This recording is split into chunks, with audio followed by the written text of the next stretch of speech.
I met some girl you used to date. He was like, if it ain't such and such and such and such, I don't care. I said it's such. He said, oh, Ben, I don't care about her. I didn't even know they dated. Right. But he was like, he didn't care. So I dated her. Right. And it was a great relationship. What happened? See, that's a little, but they probably never had anything really serious. But you see, now wait a minute. Listen. When we started the show, hold on. When we started the show, I talked about this stable. See, you called your boy because she needed to get her transfer affidavit paper signed. Her release of lien. Her release. Right. And so I'm not gonna do no in creeping. His stable. Right. I called my man and asked. I didn't know they was That's what dating. I said at the called him beginning of up, the show. hollered at him. He said, "We good." I said, "Bet." That's how you handle that. Right. Yeah. That's the proper way to do it. girls don't do that. She could have never been your wife, though. When you think of the voices of Detroit, there's only one station that comes to mind. 910 AM Superstation. We're the voice of reason. The voice of comedy. The voice of opinion. And the voice of facts. So is that how it is the community then has so much input and say in terms of what goes there? Because I would think at the point where they get to the point where they're asking for TIF money or brownfield money, there's a process there, and they'll have to go and plead their case. Is it 74? Is it their intent to give you guys input as a requirement? They're going to need your permission if you're a landowner in that area, or is it just advisory? In the end, it is advisory, but the law allows for the public to speak. One piece, of course, was the referendum on community benefits. We're bringing you 50,000 watts of attitudes and opinions. We are 910 AM Superstation, the voice of Detroit. 910 AM Superstation gives you the flip side, the real side. This is our side. 3, 2, 1. You're listening to 910 AM Superstation, Detroit's only urban talk radio station. The views and opinions expressed on any program are those of the producers and or the persons appearing on the program and do not necessarily reflect the views and opinions of 910 AM Superstation or Adele Media. You're listening to 910 AM Superstation, Detroit's only urban talk radio station. It's the Wayne Bradley Show, conservative analytical radio, giving you what you need to know. Listen up, it's the Wayne Bradley Show. It's the Wayne Bradley Show, conservative analytical radio, giving you what you need to know. Listen up, it's the Wayne Bradley Show. That's what it is. It's the Wayne Bradley Show. That's what it is. Listen up, it's the Wayne Bradley Show. And good morning, Detroit. You're listening to the Wayne Bradley Show here on 910 AM, your superstation. Got a lot to talk about today. I think the strangest thing I'm going to talk about today right now is the new policy from the Boy Scouts. The new policy from the Boy Scouts said they're going to be now that they will start admitting girls and allow them to earn Eagle Scout rank. Now, I've tried to figure this out because I have 2 daughters, and I don't think I would send my teenage daughters to join the Boy Scouts. And how does this happen now, America? How does this is it a case of feminism, wanting to be a part of something? I mean, and I thought they were Girl Scouts, and so I'm curious as to why we had to mix everyone together. And why can't Girl Scouts have Girl Scouts and Boy Scouts be Boy Scouts? So that's one of the things we're going to talk about today, because I am somewhat perplexed by this. Like I said, I don't understand why nowadays it's wrong to have Girl Scouts and have Boy Scouts. You can have separate organizations that, and if there's certain activities that girls want to do that they don't do, maybe that's something they ought to take up in the Girl Scouts and not force them to become Boy Scouts. We're going to talk a little bit more about how the NFL is looking to change their policies mid-season. An interesting article here about Colin Kaepernick's girlfriend, who basically stood up and said he's not going to be standing for the anthem, which I think is kind of strange. He's supposed to be your leader of your team, your quarterback, and it appears to me that he might be letting other people make his decisions for him that would not, I would say, qualify him as a leader. That is something we're going to talk about here over the next hour. We're going to talk a little bit more regarding this North Korea. Are we getting closer to war? The president kind of wanted to do a check on his nuclear arsenal and just said he wanted it fine-tuned and making sure that everything is in working order and making sure that we continue to be the superpower that we've always been. I'm going to talk a little bit more about, listen to this. If this doesn't show you how complex right now conservatism and some of the folks that are involved, Rush Limbaugh said that the comments he's made about the NFL is starting to make him nervous. And he said there's a lot of this story that's starting to make me nervous, and he's very uncomfortable with the president of the United States being able to dictate the behavior and power of anybody. So you got Rush Limbaugh who says, okay, maybe this is a bit much.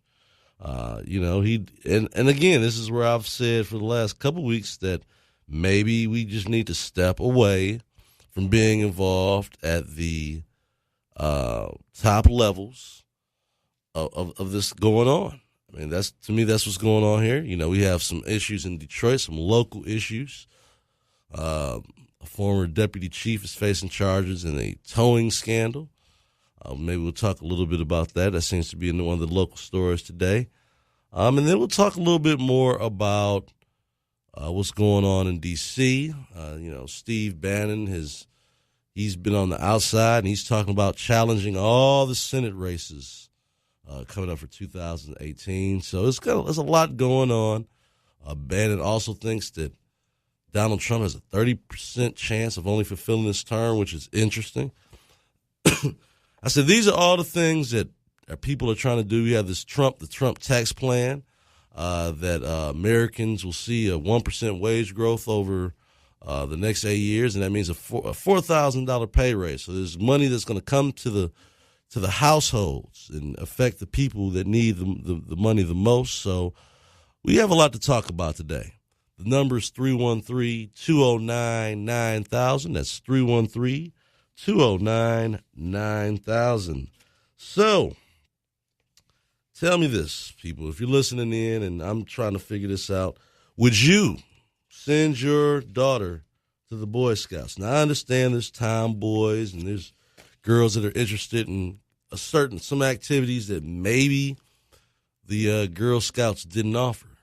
But doesn't it seem to me that maybe you ought to try to get the Girl Scouts to offer the product as opposed to sending your daughter to the Boy Scouts? I'm doing my best to keep my daughter away from young teenage boys like that. I mean, I know that at some point that's bound to happen, but why would I send her to the Boy Scouts is what I'm trying to understand.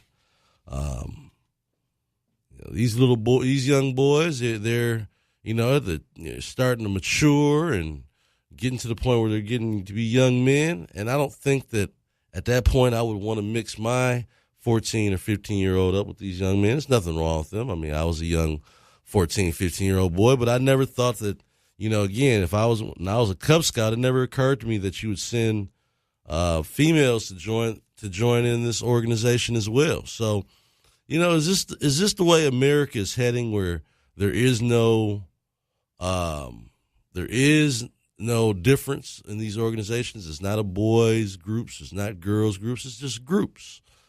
And if you have an organization like the Boy Scouts, do you turn around and let women join or young ladies join the Boy Scouts? I mean, I think this is kind of a silly question to have to ask now in 2017. Do you really need that? Is that necessary? Can we figure out a compromise that doesn't just change the whole tradition of these different groups? And to me, that's a fair question to ask. Have things changed that much? I mean, in my lifetime, I don't remember actually seeing that this is something that we would move forward with. These invite young ladies into the Boy Scouts. We're going to talk about that a little bit more today. 313-209-9000. So last night, President Trump went out and did another speech on tax reform. Now, I think, to me, this is a strong suit of his, and I think that most Republicans, I would think all Republicans, are going to get on board for tax reform and things that can stimulate and grow the economy. Tax reform is definitely part of that. Can he get it done and without upsetting any more Republicans? I guess is one of the questions. The president, who was not elected to come and make friends in D.C., but to get things done, that is a challenge, because a part of what you do is creating relationships. And I think that, to me, that his biggest challenge with D.C. folks is that they've never been comfortable with some of the things that Donald Trump wants to do. And I think tax reform is something that even some Democrats should be able to get with, because it does help increase money in the pockets of even their constituents, but it also opens up the opportunities for more jobs. And to me, a lot of communities that are underserved, the biggest opportunity that they're missing is more opportunities for jobs and employment. And so hopefully with this tax reform that we can get through the House, get through the Senate, get to the people so they can get the relief and get the opportunities that they deserve. And this is part of the president's agenda of always looking out for the middle class, the workers. And I think that this is a good start to doing that. Again, there are always challenges in D.C. because some people don't want change. They want to keep things the way they are. And that was the reason why I think President Trump was elected. I mean, you even have right now, and this has got to hurt, the Washington Post said that Trump is on the track to win the re-election already. And I think that the reason that he's so successful with this is because he has a pulse on what the average person's thinking. He understands that he gets for people what's really on their minds. And a lot of people, what's on their mind is a job. And as my president, as my government, putting my needs above corporate interests and not sending my jobs overseas, not creating a environment that it makes more sense to do your business overseas than it does in America. And I think those are the things that President Trump is working on. I think that those are the things that are important that people need to focus on. And not get caught so much in some of the other issues that seem to get more attention in the media, but not good for the American people. And I think Donald Trump has realized that. There's been stories coming out about him and his issues with different cabinet members with no verifications, like he's called a lot of it fake news. And again, I don't see how the media continues to do this, where they make up stories with no verifications, no one to say this is exactly what happened. And it puts everyone in a different type of scenario where, again, the president has to defend himself against allegations that essentially the media is just making and putting him in a position where he has to defend himself on things that have never happened. I mean, imagine the frustration that you're always having to defend things that you know never even happened. It's got to be frustrating. And I know the president is at times frustrated with the media because, again, they are making up issues to continue to get ratings. When I think of MSNBC, when I think of Rachel Maddow and the things she did earlier in the year, I've got President Trump's tax returns. This is going to blow the roof off the place. And then you get to it and it's, he's paid $38 million in taxes. He sounds like he's been a good corporate citizen. And, people are, it was just a total waste of time. I think we need to focus on what the president's trying to do instead of looking for things, whether it's the Russia story that still hasn't panned out to be anything more than a distraction. And I'm sure the president is frustrated by that because he just wants to lead. He didn't come here to, and I sometimes wonder when he was nominated, did he realize where he was going with that and how far that the government will work to keep him isolated, not to be able to do everything he needs to do.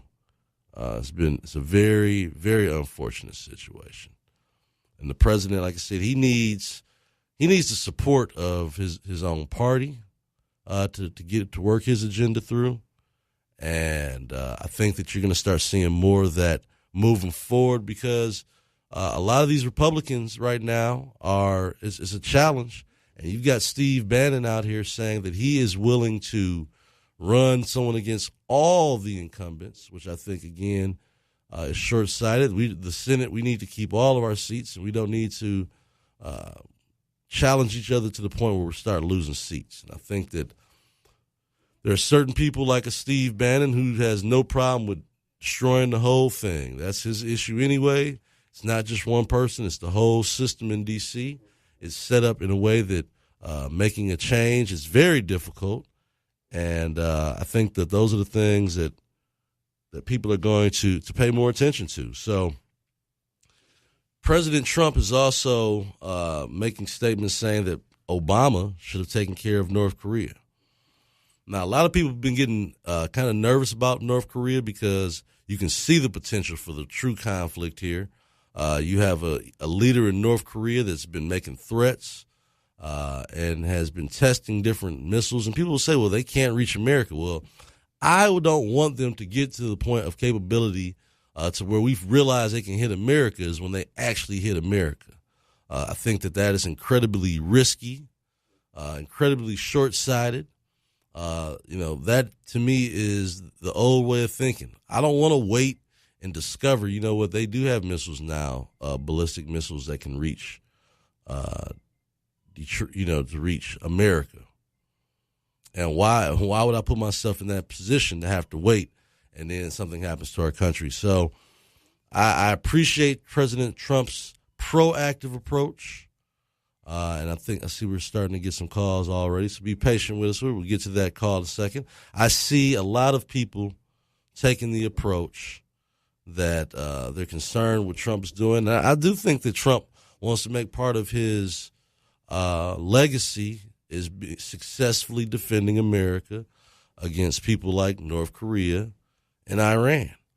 But the problem is that you will find yourself in possibly 2 more conflicts that could lead to a world war.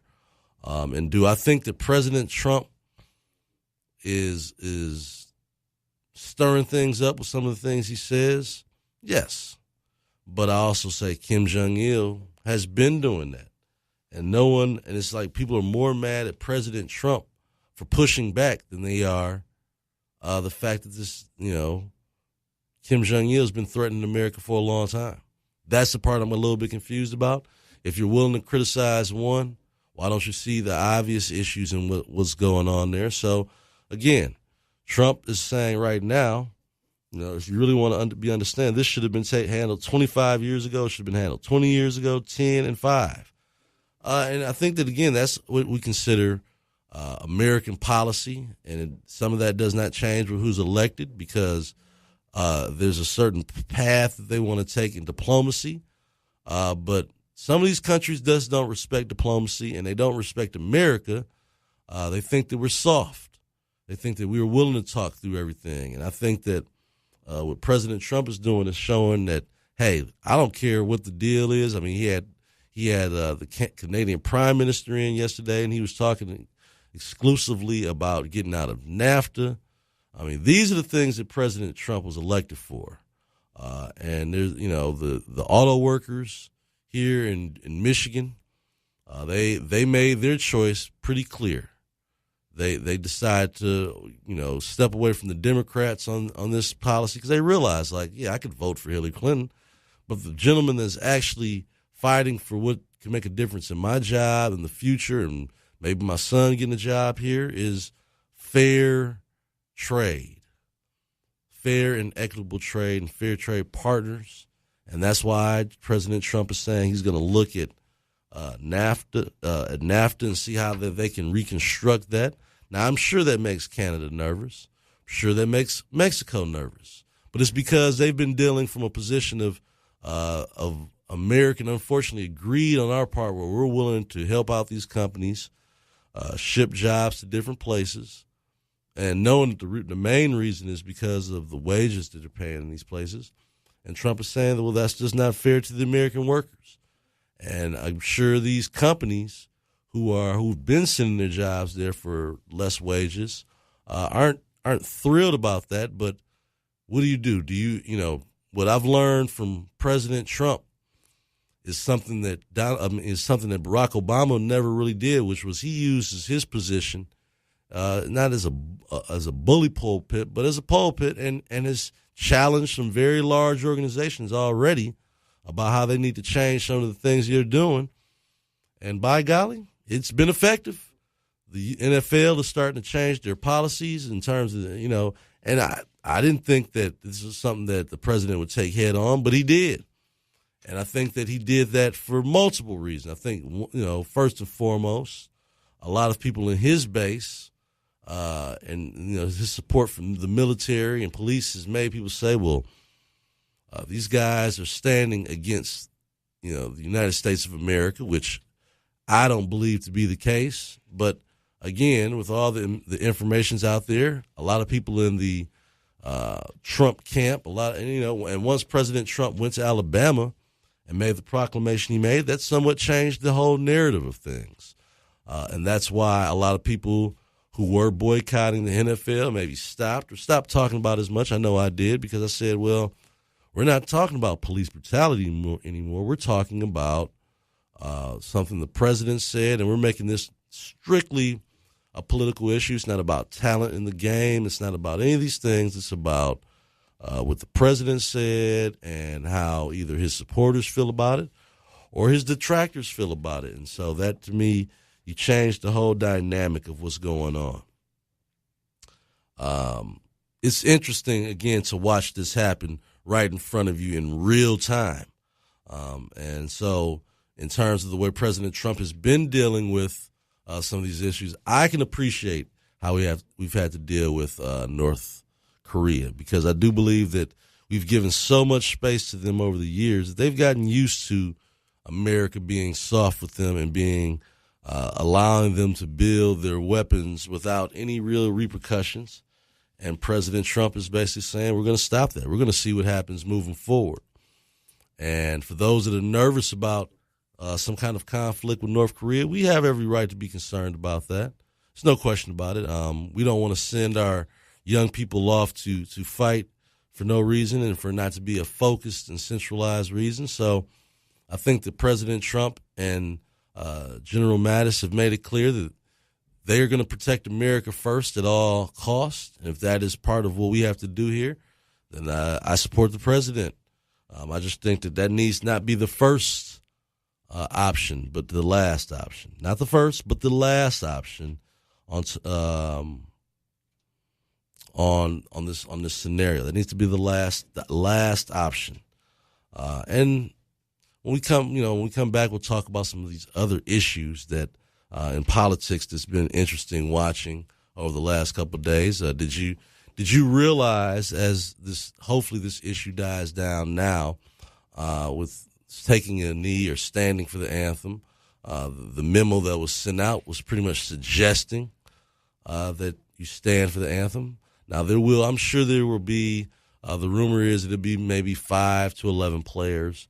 Now, those players are obviously standing for the principle they believe in, because they have to know at this point, whoever is left taking a knee, it's going to be an interesting situation, because once Jerry Jones made his proclamation, I feel like a lot of the other owners said, whew, well, Jerry said it, I don't have to say it. But maybe Goodell, who kind of follows, who's trying to get into the good graces of Jerry Jones again at this point. Now, Goodell might argue that point, but you need strong advocates in your corner, even as the owner. As the NFL commissioner, it's important to have the support of the more powerful owners like the Robert Kraft and the Jerry Jones.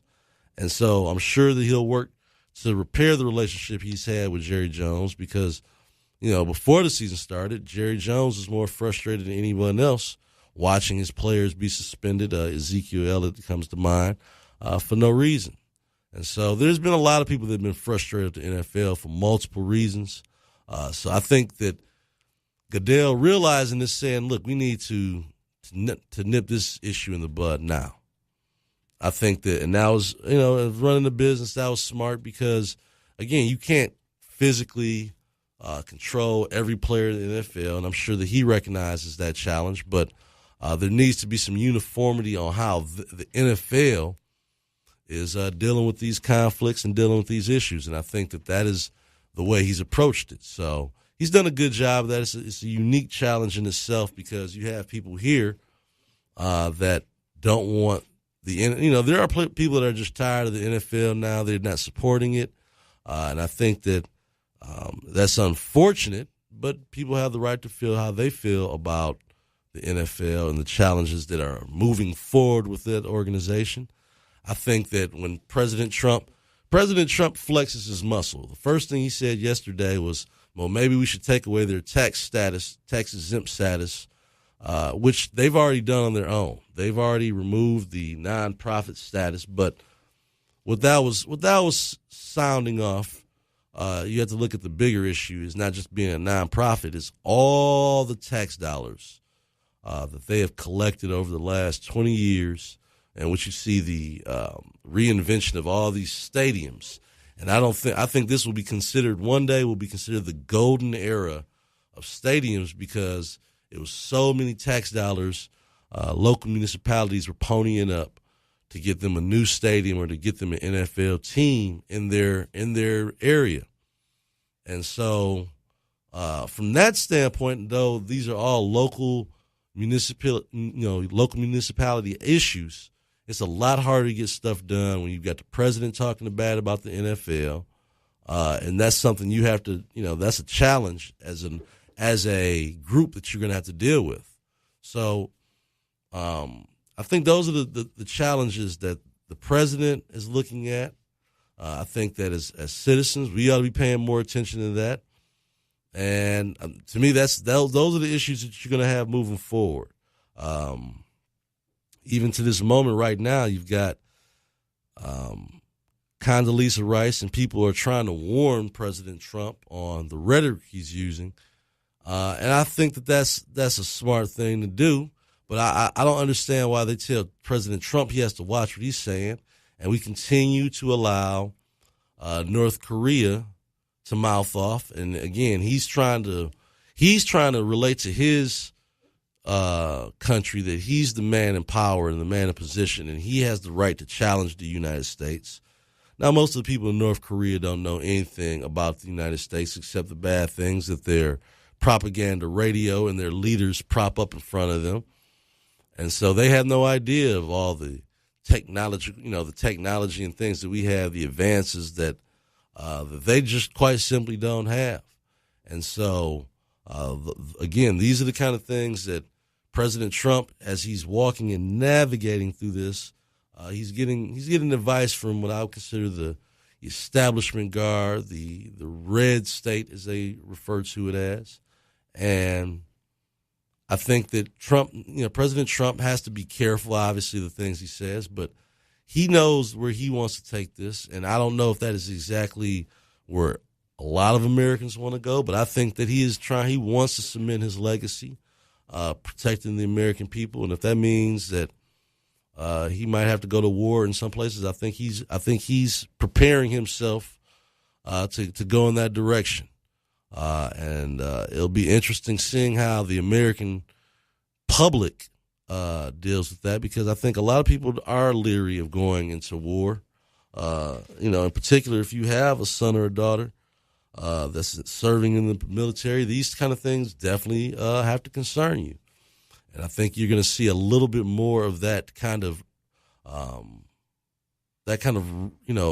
awareness moving forward on, well, if the president wants to go in this direction, and does he have the support of the Republican-led Senate and the House? You can't go to war by yourself. As a Republican, I don't think we should be doing. I think we should be doing everything through the Constitution, through your Congress, making sure you're doing things the right way. But there are definitely some politicians that are ready to move forward with this now, and I think that President Trump, he always said he wouldn't tell people what he's going to do next. So it's not like he's going to make a big proclamation. He's going to do what he thinks he needs to do to protect America. And I think that for the most part, he's done that. And I think we're stronger now than we were, let's say, 10 months ago. And at least how the world looks at us now, they might not like the rhetoric, but they do fear and respect where America is, where we're coming from, and the unique powers that we have. North Korea, North Korea does not have the same freedoms that we have, and they don't. And I'm sure Kim Jong-il does not want his people to see all the great things that America has. In fact, they've talked about dropping leaflets and iPhones over there so these people can see what they're missing. But I don't think that Kim Jong-il wants for that to happen. I just don't. So when we come back from the break, we're going to talk more about these issues. We're going to talk more about President Trump and how he's used his position to influence organizations. I think that's a worthy discussion to have. And we're going to talk about how come President Obama didn't do more of that, because I think there's a lot of things that in terms of his legacy that he could have done more for, and seeing the way President Trump operates, I think that he could have done more. So we'll talk more about that after the break. You're listening to The Wayne Bradley Show on 910 a.m., your superstation. We'll be back shortly. It's The Wayne Bradley Show, conservative political radio, giving you what you need to know. Listen up, it's The Wayne Bradley Show. Every weeknight at 9 p.m. is something new and something fresh. This is Todd Corser, and I want you to check out my show. Listen in and call every week as we explore government and hot topics. Tune in, raw and uncut. This is attorney Michael Schwartz at 910 a.m. Superstation, and you can hear me every Tuesday night starting at 9 p.m. Hello, Detroit. This is attorney Crystal Crittenden, and please tune in to my new show, The Truth Matters, on 910 a.m. Superstation. Hello, everyone. I'm Charlene Mitchell, your host of Mind Your Business. Listen to my show live every Thursday from 9 to 11 p.m. I'm Reverend Maya Lisa Reynolds, inviting you to listen to Mama Maya Speaks Friday evenings from 9 until 11 p.m., discussing education, motivation, and inspiration on Superstation 910 a.m.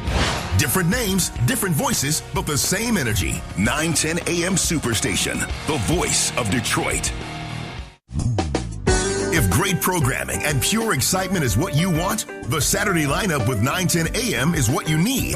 Arise and shine, for your light is come. You're listening to Dr. Billy Taylor. I'm here every Saturday morning from 6 a.m. to 8 a.m. This is Horace Sheffield, the third host of On the Line. Tune in every Saturday morning from 8 a.m. to 10 a.m. This is Adolph Longo, Detroit in black and white from 10 a.m. to 12.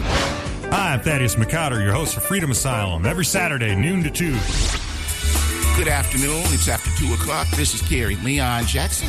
Guess what? You're in Chuck's Closet. I'm Chuck Bennett. Welcome to the party. Perspectives with Christine Beatty. Join us 5 p.m. This is Reverend W.J. Rideout III with Talk the Truth. Wade McCree, every Saturday night from 9 to 11. I'm Malik Shabazz. This is the Get Up Stand Up Show. We're on 910 a.m. It's right here on 910 a.m. Superstation, the voice of Detroit. 910 a.m. Superstation. We're bigger and better than ever and growing daily. I'm Dr. Taylor. This is my inaugural show. Just a few things about me. I'm happy to be here to be part of the Superstation team. This program, we want to talk about addiction, which is a really broad subject. It covers a whole lot of things. I ask you to call in if you want to talk to me on the air about anything. We have online Sandra. You have been my mentor for years. I look up to you. So, and I talk about you all the time to people. So I think that what you've done proved to other people that they can do whatever they want to do with their life. And that's helped me get back up too, because I was an alcoholic at one time. And I've been sober for 12 years on September 15th. 910 a.m. is the gold standard for talk radio.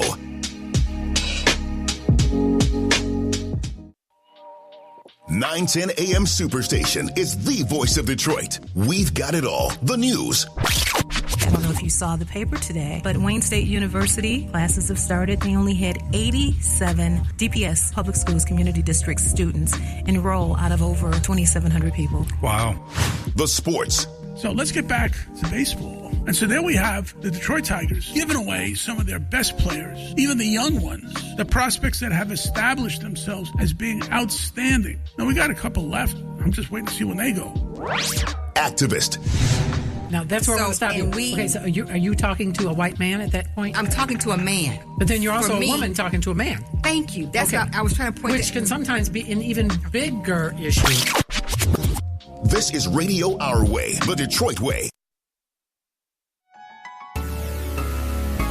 It's the Wayne Bradley Show. Conservative Political Radio. Giving you what you need to know. Listen up. It's the Wayne Bradley Show. It's the Wayne Bradley Show. Conservative Political Radio. Giving you what you need to know. Listen up. It's the Wayne Bradley Show. That's what it is. And welcome back to the Wayne Bradley Show here on 910 a.m., your superstation. Thank you for everyone that's listening in today. If you want to call and join the conversation, it's 313-209-9000. Again, that's 313-209-9000. Talking about with the president and the challenges he's having working in the trying to establish peace in certain places, and also trying to make sure that America is safe. I think that the North Korea problem is compounded because we haven't done anything with North Korea for a very long time. And so now Donald Trump comes in and is willing to take action, and people are concerned, like, what is he doing? But the reality is someone has to step up. We cannot continue to allow North Korea to somewhat make their own rules as they go along.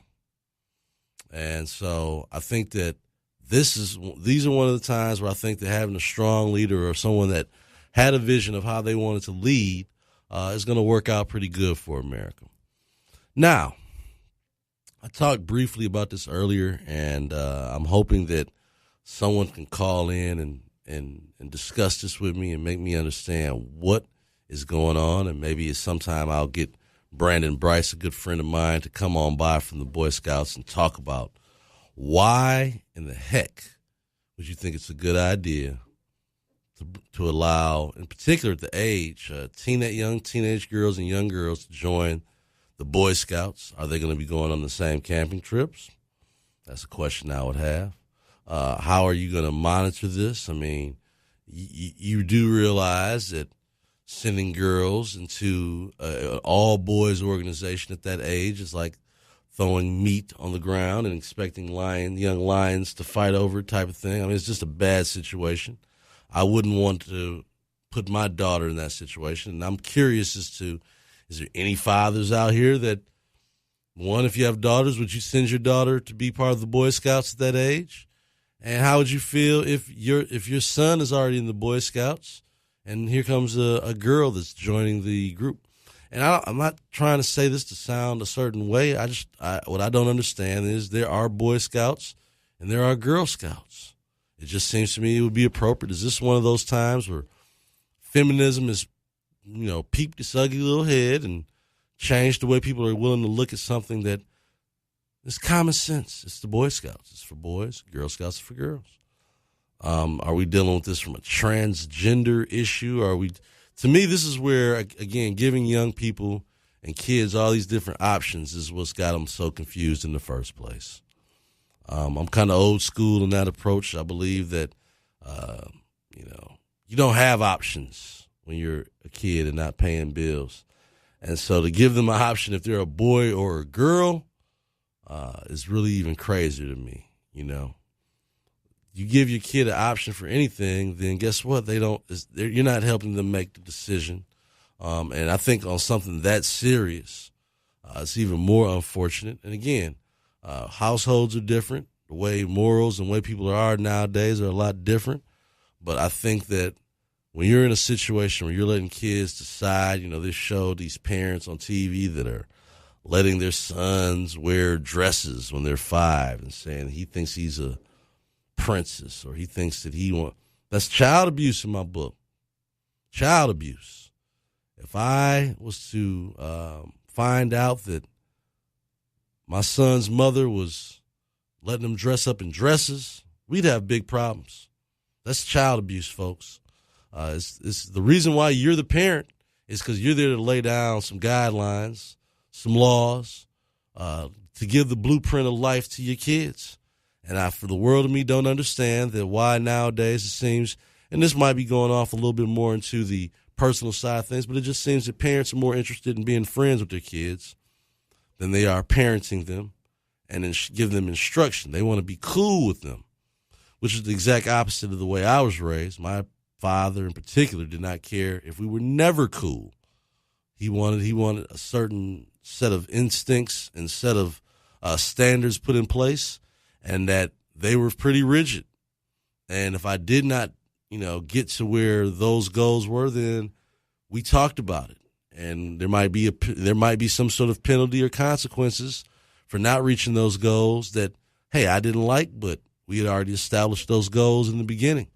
And I think that that's a strong part of parenting that's missing now is the consequences part of growing up.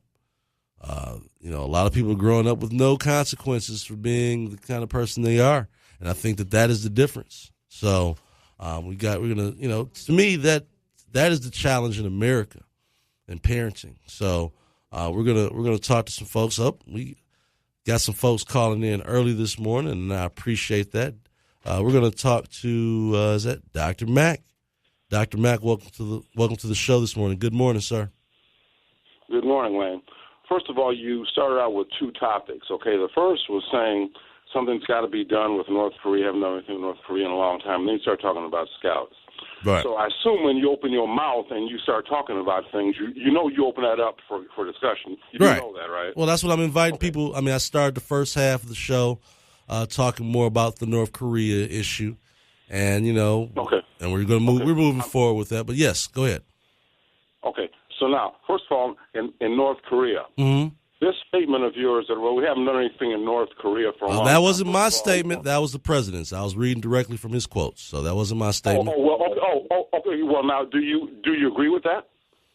I think that there's been fault of every one of the different presidents on where we're at to this point now. I think that we've all, politically, there's always some kind of political expedient solution that these presidents deal with at the time, and I think it's compounded to where we're at right now. Well, okay, first of all, let me explain the fallacy in that statement, all right? Go ahead. First of all, you're dealing with a sovereign nation, all right, which is halfway around the world, all right? Yes, sir. So the concept of neocolonialism does not work, Wayne. It does not work, all right? So especially when you've got presidents. Now, let's talk about George Bush. Hey, we're not in the nation building. Remember all that? But you skipped over. How come you didn't start with George? How come you didn't start with George Bush on that? I'm just curious. Or Clinton.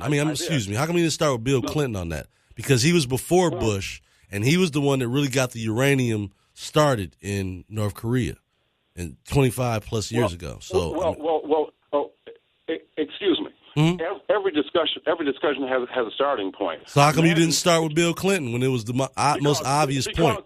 Because Wayne, because I'm the one that's talking, and I'm telling you that every discussion starts with a starting point. Okay. You could start, if you wanted to, with the Korean War, okay? So that's fine, but I'm telling you that in terms of nation building, I'm telling you that in terms of George Bush, when you said that they've got all the different presidents, well, let's analyze the act of the president. And remember, no president acts in a complete vacuum. Congress has got a lot to say in all of this. Right. So to try to pinpoint and say, well, it's this president's fault, that's president's fault, it's wrong. Someone could say Richard Nixon was wrong when he had ping-pong diplomacy with China. So what I'm telling you is that in terms of not a lot has been done, I think that when you begin to realize, sir, that you're dealing with a power that's got nuclear capability or will soon have it, all right? Right. Certainly when you're talking about somebody's backyard. The North Koreans, they don't have to have an ICBM to reach the United States in order to start a nuclear war, all right? I've been to Korea, Wayne. I've been to South Korea and looked across the DMZ. I know what I'm talking about. Okay. And so what I'm telling you is, all right, when you're dealing with someone like that, and this man is unstable. Right. This Kim Jong-un, this man is unstable. But the way you deal with that is when you talk about something's got to be done by the president, what you don't do is destabilize us around the world with our enemies, with our allies, for example, trying to pull out of the deal with Iran. What you don't do is criticize your own Secretary of State.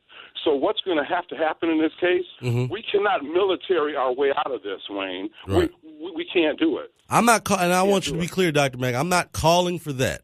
I think that there are some more diplomatic pressure, but the issue I just have, what appears to me is that Kim Jong-il doesn't care about these sanctions and how it can hurt the people of North Korea, and I think that that's what people are paying attention to right now. Is that he doesn't seem to care about that. And I'm not saying that war is the only solution, but I think that what's happened is, and this is just my opinion on this issue, is that we've had multiple presidents, Republican or Democrat, that have like I said, have looked for the quickest, most politically expedient solution. So they don't have to drag their feet into it and go to war. And I think that President Trump is probably the first president in a long time that's willing to say, well, hold on. If military action is what's needed here, I'm willing to take that step. And we haven't heard a president use that kind of language yet. Okay, Wayne, you know what? If you're willing to make a statement, be respectful enough to allow somebody to rebuke that and refute that point by point. First of all, President Obama, he's made it quite clear. President Obama never said that military action was off the table. He never said that. President Obama was the most aggressive in terms of addressing terrorism president that we've ever had. He's the one that killed Osama bin Laden. He's the one that killed more ISIS fighters than anyone else. He's the one that's... Well, he actually helped create ISIS, so I think that's good that he was killing ISIS. But he helped create it. He called it the JV team of terrorism. So, I mean, he should be killing ISIS considering he helped create it. Calling someone or saying they were a JV team is not a bumper sticker. And what I'm telling you is, in terms of ISIS, all right, what happened really with the creation of ISIS, seeing as how you want to talk about history, and debating history with me is a losing battle for you. I'm not trying to battle you. I'm just stating what he did. Wait a minute. That is a lie that Obama and Hillary Clinton created. That is simply a lie. How is it a lie? Break that down for me. How is that a lie? I will be happy, young man. I'll be happy to do that. Go ahead. With the destruction, all right, of Saddam Hussein, all right?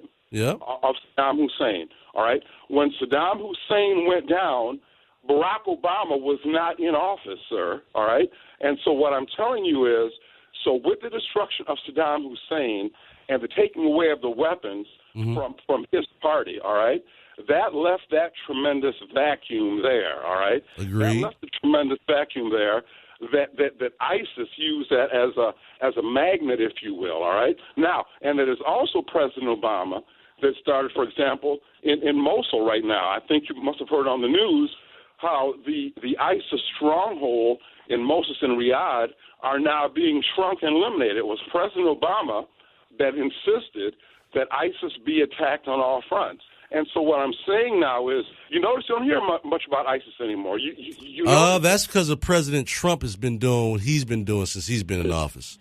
President Trump is and only General been Mattis, for about 8 months. And that is because they knew where some of these guys were, but President Obama wouldn't step up and do what he needed to do by the time this was over. Wayne. President Trump has been far more aggressive than rooting out ISIS than President Obama. Wayne.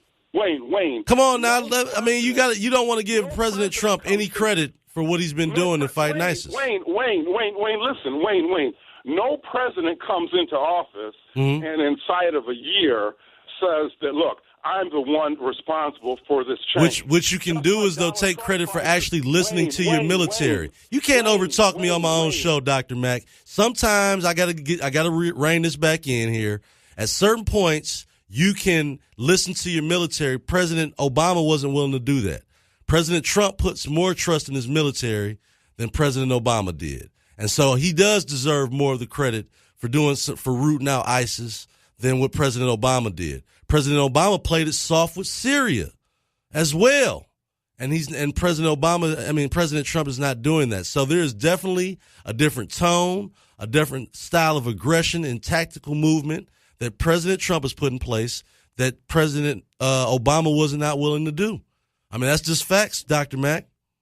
No, wait a minute, Wayne. Wait a minute. Don't tell me about putting more trust in your military when you say you know more about war than any general. Well, listen, that was, Donald Trump sometimes says things when he gets excited and he's at rallies, but the reality is that he does have more faith in his military than President Obama did. Wayne, listen to me. Mm-hmm. The reason we have civilian heads of the military, all right, and not militarists themselves, is because the civilians in the nation control the military, not vice versa, all right? Mm-hmm. It was President Obama who, despite his warning from his military leaders, President Obama, don't do it, it's too risky to get bin Laden, he made the call, all right?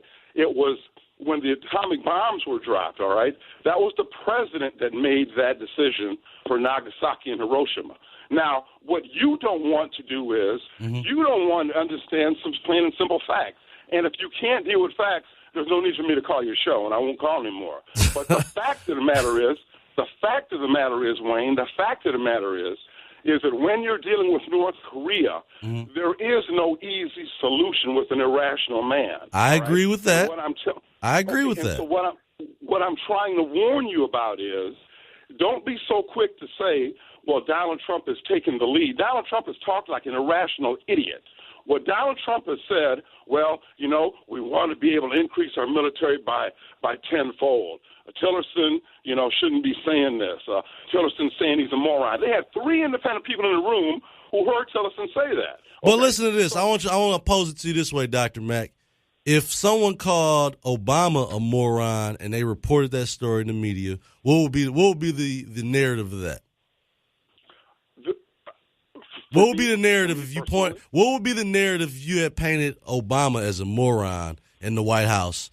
If someone said that if his own Secretary of State said that, what would have been the narrative? Okay, first of all, I want to know, why did you say that? No, I'm asking you if John Kerry or someone would have called President Obama a moron. One, would the media have reported it? I question would they have even done that, because they wouldn't have wanted to make their president look bad. Because this is all this is about, the media attacking President Trump. Yeah, and if someone did attack President Obama, I'm asking you if John Kerry or some old white guy would have attacked President Obama, what would have been the narrative? The same narrative as when Mr. Trump said he prefers his heroes not to be captured. No. You're saying that if someone had challenged and called Obama a moron, if people were constantly challenging if he was qualified or if his mental fitness was there, they'd be like, they're picking on him because he's a black guy. That's not fair. That's racist. No. If John Kerry had called President Obama a moron, that would be national and international news, Wayne. Do you think so, or do you think they might not even put that story out there? I question it. Oh, no. President Obama had a lot of protection with the media. They didn't go after him the way they do with President Trump. No, well, Wayne, you know what? When people like you say that, I like to fact check folks like you who spew that nonsense. It's not nonsense. They were much more favorable in their coverage of President Obama than they are President Trump. I don't think any person would. I don't think anybody who's watching the news would deny that. Well, Wayne. Well, first of all, maybe the news channels you watch, because remember now, I watch them all. I watch it all. I don't watch just Fox News or something like that. Wayne, you watch them all with an expectation of, oh, there they go back. I watch it with an expectation of them just covering the news and not giving me their opinions all the time. Wayne, when you say you watch it with the expectation of them covering the news, you've got to understand, your party, thanks to Mr. Rupert Murdoch, all right, has got that Fox channel, that Limbaugh, that Hannity wing, who has made a stock and trade out of saying, you can't believe anybody but us, all right? So don't pretend, Wayne, that Fox and Hannity and Limbaugh are not de facto operatives of the Republican Party. Please don't insult. De facto operatives? I mean, Rush Limbaugh and people on Fox News have no problem criticizing Republicans, in particular the ones that aren't supportive of the president's agenda. When you say they have no problems criticizing Republicans, do you remember a woman by the name of Megyn Kelly? Yes. Okay. Remember when she was posing some questions to Donald Trump, and how Donald Trump cried like a baby whose diaper hadn't been changed in 3 days. Hey, listen, Dr. Mack, you are. I got to give it to you, man. Maybe we need to see if we can get you a show. You are a spin master at not dealing with what I give you credit. I asked you one question and you went to something totally different. But listen to this, Dr. Mack. I gotta take a couple more of these calls right now. But I'm sure you will have more to disagree with me on as we move forward on the show. But I do appreciate you calling in and giving me your insight on this. All right, so we're going to go to Michael because we got a couple folks before we go to this break. We're going to go to Michael. Michael, thank you for calling in today. Brother, your patience is legendary.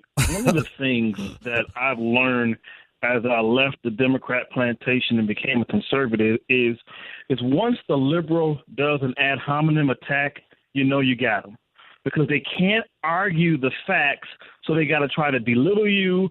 If you don't listen to facts, which is totally what they're doing, they try to come at us. Now, I learned this, that a memorandum from France in 1938 would have stopped Germany from arming.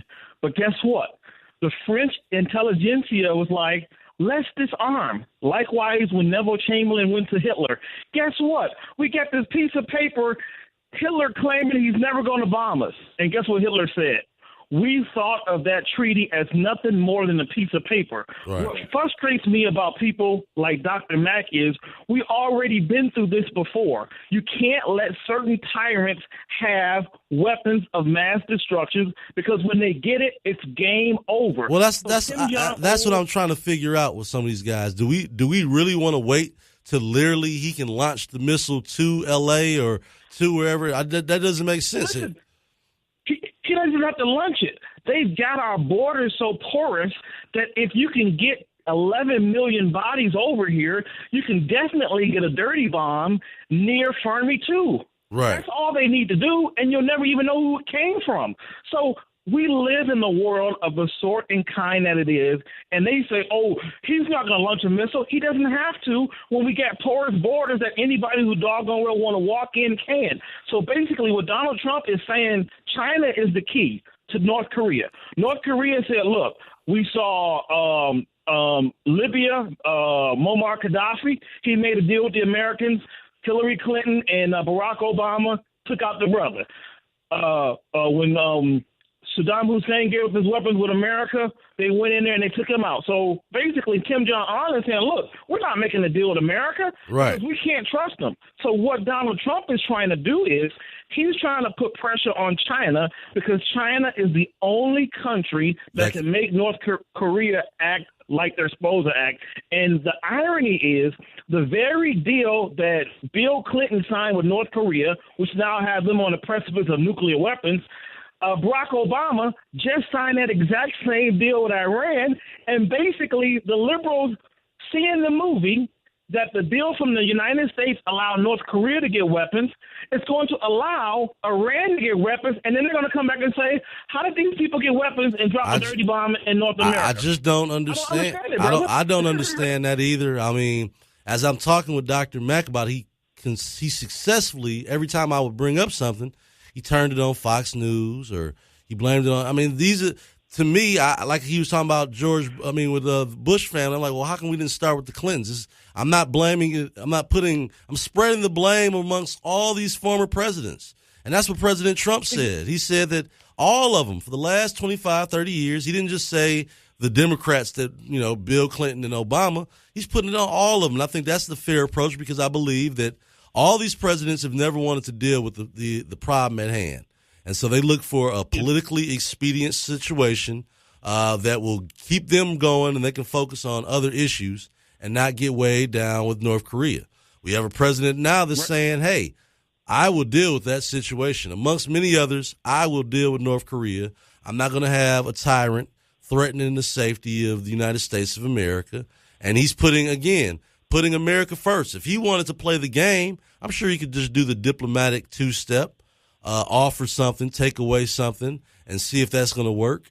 But you know what, Michael? We have a president now that's putting America first, and I think we all should be happy about that. So I appreciate you calling in and giving me a little backup here because, again, talking to Dr. Mack sometimes, and he's an intelligent guy, but it's all in the prism of liberalism. And I give him credit for being an intelligent doctor. So thank you, Michael, for calling in, and I appreciate that, brother. All right. So I think we're gonna go to the break, and we'll be back. We've got a couple more calls. We got Al and Tim on the line, so I appreciate you guys calling in, and we'll be back right after the break. You're listening to the Wayne Bradley Show on 910 a.m. Your Superstation. Wayne Bradley Show, conservative political radio, giving you what you need to know. Listen up, it's the Wayne Bradley Show. It's the Wayne Bradley Show, conservative. He's a fireman. Like it? And when his pants came down, oh, Mom, you could play horseshoes on that thing. On the next Mom, Christy's smoking hot boyfriend. The French call the orgasm la petit mot, means the little death. And you're a serial killer. Is a smoking hot mess. He drinks an awful lot. What's the point of building a better life if you can't let a man treat you like a whore every once in a while? Next Mom. Tonight at 7 p.m. on WADL Detroit. Great news. 910 AM Superstation is growing, and you can watch as well as listen anywhere you go. The 910 AM Superstation app is now supported on iPhone, iPad, Android phone, Android tablet, Amazon Kindle Fire, Windows Phone, Apple TV, and Roku. 910 AM Superstation, the voice of Detroit.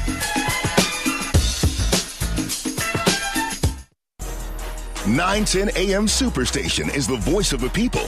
Don't believe me? Just listen. I listen all the time.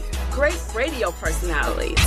The new mobile site is incredible. With the visual live feed, this is a whole new level for community broadcasting. I'm also very impressed with the Bible section present both in a written and audio format. 910 AM has really stepped it up to a whole new level. And we don't just show love to the callers. We see the comments and the posts too. Be sure to catch Doing the D with Alexander Zonchek right here on 910 AM Superstation. And you know what that means? Lots of cool stuff. Hey, if you love gospel and jazz and Motown cruises and holiday festival concerts in Monroe, we've got it all right here for you. I want to say thank you for all you do, all you give us. We, your fans, we just love you. And you know, I appreciate that, Phyllis. Thank you so much. It's uncomfortable to get compliments to do something that you love doing so much, but I appreciate it. The voice of Detroit, Sundays from 5 to 7 p.m. 910 AM Superstation is the voice of the people. Don't believe me? Just listen. I listen all the time. Great radio personalities. The new mobile site is incredible. With the visual live feed, this is a whole new level for community broadcasting. I'm also very impressed with the Bible section present both in a written and audio format. 910 AM has really stepped it up to a whole new level. Tune in, call in, and don't forget to find us on social media. We're the hottest station in town. Whatever you need, it's right here on 910 AM Superstation. The most powerful voices in the urban community. 910 AM Superstation gives you the flip side, the real side. This is our side. 3, 2, 1. You're listening to 910 AM Superstation, Detroit's only urban talk radio station. You're listening to 910 AM Superstation, Detroit's only urban talk radio station. It's the Wayne Bradley Show, conservative political radio, giving you what you need to know. Listen up, it's the Wayne Bradley Show. And welcome back to the Wayne Bradley Show. We've been having some spirited discussions with some of our callers here. We're going to go to my guy Al calling in. Al, thank you for calling in today's show. Welcome. Yeah, what's going on, Wayne? You said you got Tim on the other line, man. Hey, you think you can merge this guy in, man? Because yesterday, man, this guy called Bullock Show moaning and complaining. But my thing is, all I was doing was stating facts with Tim. Now, the reason why I used Tim, the truck driver, is because I wanted to make sure he knew I was talking about him, and I wasn't talking about another Tim. Okay. But this guy goes on Bullock Show and say he's immature. My question is, how am I immature when I keep telling you that I'm not appreciative of somebody trying to tell me about my people that's never lived around my people? All right. Well, I tell you what today, Al. We're gonna make a little radio history this morning. We're gonna make a little radio history this morning. We're gonna bring both of you guys in on the line together. So Tim, Al, let's meet here. Good morning, gentlemen. Say hello to each other. Good morning. How you doing this morning, Tim? I'm doing well. This is gonna be special. Now I got a question. Could I ask? I'm just gonna step back and let you guys talk this out for a second. Go ahead. Yeah, I got a question for you, Tim. Now I heard you on Bullock show moaning and complaining, man. Now you know it's a contact sport. You say stuff, I say stuff. You went on there saying, "Well, he's immature and all." Listen, you don't even know me. But my question is, Tim, have you ever lived around black people? A significant number of black people. Because I've lived around white people. Well, if we want to go with, let's go with population. 70% of the country is white, so you would have a better opportunity of being around white people than I would be around black people, right? Well, listen to this, Tim. Listen to this. My question is, you always want to throw these facts out here. You always want to throw this stuff out here. But my question is, have you been around a significant group of black people? Now, you know the city of Detroit is predominantly black, but I told you, it was white people who lived in my neighborhood. So with that being said, I just want to know, Tim, have you been around enough black people? Because you say comments that's very offensive. Now, you may not think they're offensive, but I'm going to be honest with you, Tim, they are offensive. Well, you can bloviate all you want. Well, I've already answered your question. You don't like my answer, so you asked me the same question. Tim, listen. Now you want to act like you tough and bad, but on Bullock's show you was crying. Now listen, Tim. You know what you said yesterday, Al. You know what you said yesterday. Yeah, I told you. I said you can come to my house and check out the books that I have. You were being immature and an adolescent baby. Listen, you a baby, Tim. Hey, wait, look at it. Goes right to the violence. Look at you, Tim. Hey, Tim, you are the triple brother. Hey, Tim. Listen, Tim, you laughing while I'm playing. Al, you're sounding and looking foolish on the radio. No, I'm not looking foolish. You're sounding foolish and you're looking foolish. Never been around black people. Okay, guys, come on. I wanted you guys to come to a workable solution here. I'm just stepping into it a little bit. You talk to me in person, Wayne. I'm a sensible guy. Right. The thing about Tim is Tim don't like. You're not. You're not sensible at all. You're not sounding sensible. That's for sure. Oh. Yeah. Well, Tim, I'm going to be honest with you. A lot of comments that you have said over the time that I heard, especially when especially when you told that young lady that she grow up. Then you grow up, Come on, Tim. Come on. Only words. Tim, let him finish, and I'll let you rebuke. Go ahead. If you notice, Tim, if you notice, I'm trying to talk to you sensible, but yet still you always trying to reflect. It's cool, Tim. I mean, you could do what you want to do, Tim. But like I told you, Tim, and like I told Wayne the other day, if you want to pick up some books and start to read something about my culture, to understand my culture, before you start trying to use all this lily-lally, see, you won't even pick up the books, but I'll pick up the books, Tim. You know what I mean? I know history about America, too, but I guarantee you don't know a lot of history about other Americans in this country that have participated in the process. But you're around saying you know everything, Tim, so I understand, Tim. I'm not even upset, my brother. I'm not, Al, I'm not either. I'm the one that usually will, not comment on other callers and not, tease them about their occupation or tell them to meet me at my house. You say your comments. I mean, I just don't do things like that. I love everybody, Al. I'm civil to everybody. Well, I'm gonna be honest. I don't revert to violence. Listen, let me talk. For a guy who say he loves everybody, let me talk. All right, let Tim get in a piece. Let Tim get in a little action here. Go ahead, Tim. Yeah, I'm not the one who said the things he said yesterday. That's what I was commenting on, Al. We don't need to go down that way. The way I look at you, Al, is you live in the rearview mirror. I'm about living in the future and how we're going to make this country great again. And if I offend anybody with what this country's never been great, Tim. This country's never been great. This country has never rose to be great. Well, he said he wants to make it great again. This country's the greatest country on the planet Earth. We live in a country. I just want to make sure we understand the freedom. Everybody's a victim, and we got millions of people that want to come here. It just is mind-boggling to me that we're even You know, like Wade said, we should be fighting the fight together. We probably do have more in common, you know, and we're bickering over little stuff here, right? I just called. So you saying slavery is little stuff? You saying slavery was little? You saying Jim Crow was little? You saying people being lynched was little? I'm just trying to get where you're coming from, Tim. That's all I'm trying to figure out. I'm just living in 2017, Al. We don't have any slave owners living today. We don't have any. When that cop shot that man, when he shot that man, did you think that was fair what they did to that young man? Do you think it was fair what they did to Eric Gardner?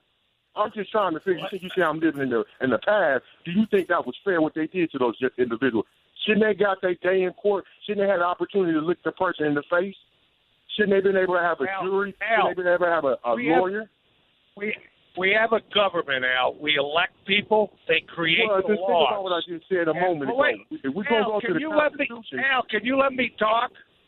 Can you let me talk for a couple of seconds here? I said we have a judicial system. It's set up. If cops do the wrong thing, they go through the system. If the system fails, I'll be the first one in line to back that up. All right? But if a cop shoots somebody, many cops have gone to jail, Al, for doing the wrong thing. The system is the system. If you want to change it, don't come after me. Get out and vote. That's how you change it. I do vote, man. First of all, you act like I don't vote. I do vote. I do the process. I'm just saying, I mean it in a broader sense. Everybody needs to get out. I just want to make sure. I hear this on the radio all day long. I hear everybody's a victim. If you want to change the system, I'm not a victim, brother. I always keep primary. I'm not a victim. I just want to point out certain issues. 14% of the people in Detroit came out in that primary.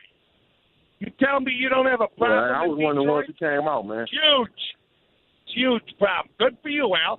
And you're one of the people that are actually on top of the issues. Right? You might be on the wrong side of them, but at least you're talking. You're having listen, man. I told you I'm neither a conservative or a Republican. I don't like political parties. I'm kind of more like Malcolm. Man. It's the ballot of the bullet for me, my brother. Hey, I go left and right. I'm libertarian. I can't stand the left or the right. I just can't stand any of them. They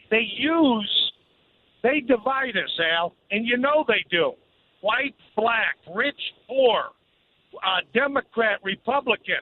This is to keep us divided so they keep their power. Black and white people, the way we come in the morning to go to work, we need to come together and get rid of all these people and get people in there that are going to do the right thing for us Americans that are the backbone of this country, man. You guys are making me so happy. I feel like you guys are coming to I almost heard right there was some similarities and the way you guys think. I heard Al say that he's not a Republican or a Democrat. I heard Tim say that he doesn't like the right or the left.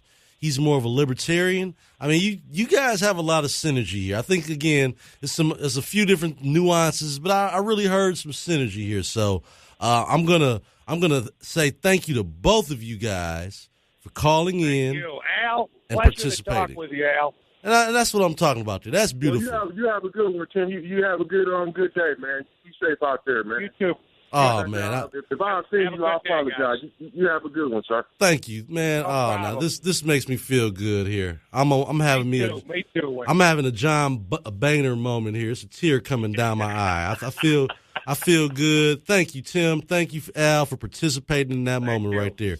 Thanks again. Man, I'm telling you, I am a miracle worker here this morning. I feel like I have already, if I don't do anything else good today, I brought those two gentlemen together to hash out whatever differences. And again, they're going to have differences on some nuances of political agendas, but we're all human beings. If everyone could just do that one time, I always think about that on my Facebook page when I'm watching people argue, and I can see that it might be some things that they actually agree on. It's just one thing that's either separating them.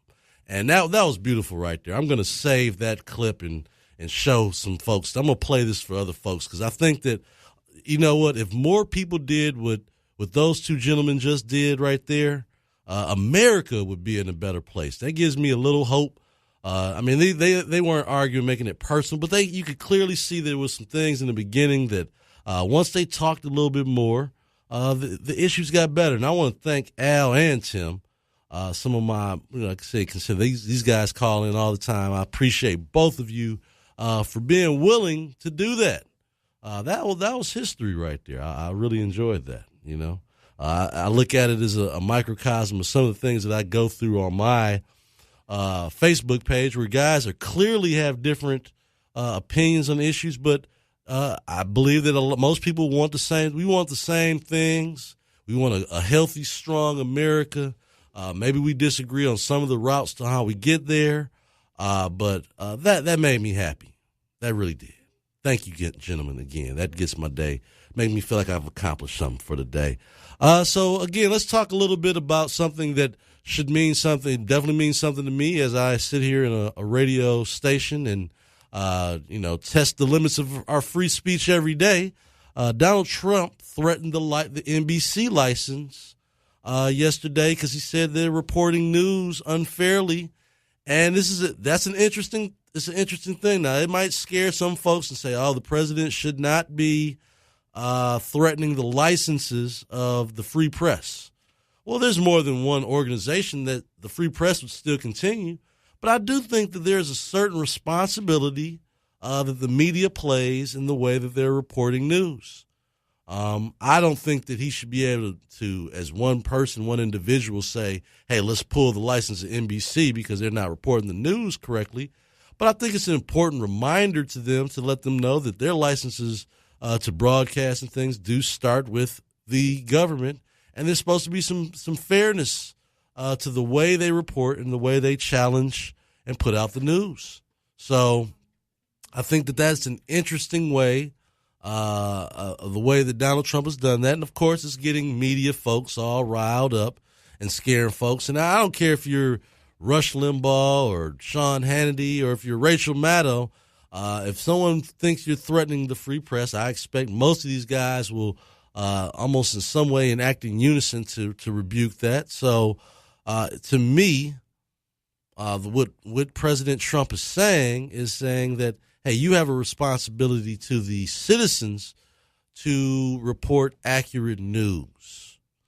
And I don't think that everything in particular right now, with the way the media jumps on stories, is accurate news. When every one of your witnesses in the story is someone that can't publicly come out and say who they are, when it's all anonymous sources, you have to wonder how legitimate that news is. Yeah, it sounds good. It sounds great when you're trying to get clicks on your website and market yourself as the news and bringing all these different things to the table. But if the news you're putting out is inaccurate, bold information, biased information, then guess what? You're not helping the people get the information they need to make educated decisions. And that's what we need out here. That's what the free press is supposed to do. Now, again, I don't call myself the Detroit News or the Detroit Free Press. I am more of an opinion-based, and I share news from these different sources. I'm not trying to be I don't claim to be the most fair. I'm a Republican. I report things. I give the perspective from the right side. But I don't make up stuff. But I make it clear there is a defining difference. And I think that the media has got that those lines have become more and more blurred over the last couple of years, where essentially now you have opinion stations, opinion networks, as opposed to maybe, again, individual shows like my show, or like, like 910 is the station. You will definitely hear a difference in the way that I report news and say David Bullock reports the news. I mean, that's a great example of two different individuals with two, personalities that report the news in the way they do. But that is also different than the way Bankaley Thompson and Nolan Finley and Rochelle Riley, they have a different responsibility as journalists in the media than I do, or me and David Bullock do. I think that the only problem nowadays is that the national media is not doing it. They've blurred those lines. I'm clear on that. I don't have a problem with defining the space that I'm in and where my role is in the radio side of things. But I'm not Nolan Finley. I'm not Bankalay. Those guys are the journalists that owe the real facts and in terms of how they're reporting, knowing that there's all kind of people that are they're reporting to everyone. When you buy the Detroit News, they don't know who's buying the Detroit News. Now you can make the argument that one leans more a certain way than others, but that is fair compared to what's going on, what I consider in the mainstream media and the way they approach reporting the news, in particular on Donald Trump, as compared to the way they reported the news of President Obama. Now, again, I'm willing to say if you turn to Fox News, it's the same way. Fox News and MSNBC have become the channels, one for the right, one for the left. CNN is kind of more down the middle reporting the news, and I think that is where you want to be. You want to, when you're getting your news and information and you're trying to make some decisions, that's why I say I watch them all, because I actually find enjoyment in watching the different way MSNBC reports a story compared to CNN, compared to Fox News. I find that I'm a news geek. I just love getting all the information, but I find the entertainment in how the same story, how MSNBC and how Fox News will report a different story. I know that's kind of nerdy or whatever, but I find certain enjoyment out of doing that. I will not report Fox News, or let's put it this way, I won't report Sean Hannity as gospel the same way that liberals shouldn't report Rachel Maddow as gospel. But the difference is I think that MSNBC promotes Rachel Maddow as reporting straight news when she's definitely got her slants to it. Same way I can clearly objectively say that Sean Hannity's been doing the same thing for Donald Trump, and it's gotten worse. And I think that, and even with those guys, there's a certain responsibility that we need to have, and to not covering for a candidate or an elected official. I think that when people are coming to the news sources, they want to get the news, and maybe they'll take your opinion with it, but you're supposed to report the news. And I think that that has been lost. It's almost a lost art with some of these different media sources and with some of these different media people that come on there. So I want to thank the people that have been calling. We got a couple calls that we're going to bring on the show right now. So I'm going to let's go to Reggie. Let's go to Reggie on the line. Reggie, thanks for calling in. Hey, good morning, Wayne. How are you? I'm doing good. How you doing, sir? I'm good. Hey, look, I have a question for you. Mm-hmm. Monday on your show, I heard you were speaking on Senator Coleman Young in his run for mayor. Mm-hmm. And you said that, in your opinion, that he didn't have the resume to be mayor. What my question is? Well, I didn't say he had the resume to be mayor. I said in comparison to Mike Duggan, his resume does not compare to be mayor. I guess he has a right to run for mayor, but I just think that if you're looking at the two resumes, when you're talking about leadership, when you're talking about dealing with big budgets, there's really not much of a comparison. That's what it is. I mean, he's qualified. His name qualifies him to run for mayor, obviously. He has legislative experience, so it's not like he's totally unqualified. But when you compare the resumes of leadership, because this is a position of leadership as mayor, they're not comparable. Not even naming the fact that obviously that Mayor Duggan's been here for the last 4 years. But if you just compared the resume of leadership, now if Mike Duggan was going into the Senate and they were both running for the same Senate position, I might say, okay, well, let's look at Coleman Young's record as a senator. He might be more qualified as a senator than Mike Duggan is. But in terms of this leadership position as mayor, I'm just being honest and saying that the resumes don't add up. Okay. Would you say leadership or Mike Duggan's connections? Because when we talk about leadership, mm-hmm. Mike Duggan, his leadership is substandard. I mean, when you look at his history, when you look from the time he was with McNamara to today, mm-hmm. and especially as mayor. He's been here 3 years, through almost 4 years. Right. And what he has demonstrated as mayor of Detroit is he's a liar, he's a poor leader, poor administrator, poor manager. How has he done all that? Detroit. How has he done all that when the city is turning around? Like how can he represent all those negative attributes when the city is turning around? I'm not saying he's perfect. He's far from perfect. I think there's some issues that he could do better on. But how can you say that he's not like good at all in any of those things when the city is turning around? Well, when you look at the reports from the different entities, you see like the 139 square mile report. You look at the report that came out Tuesday, women of color are left behind. There's a number of reports out here that show that Mike Duggan is a liar. His facts and the people speaking for him, Alexis Wiley, the reports on national and state level prove that. And well, so maybe those. He's an embarrassment to the city of Detroit. Okay. He's an embarrassment to the citizens of Detroit. He's disconnected from the people. He has disconnected most council members from the people. He has eliminated or reduced every program created in Detroit to help poor working people. Well, what about the programs he's done?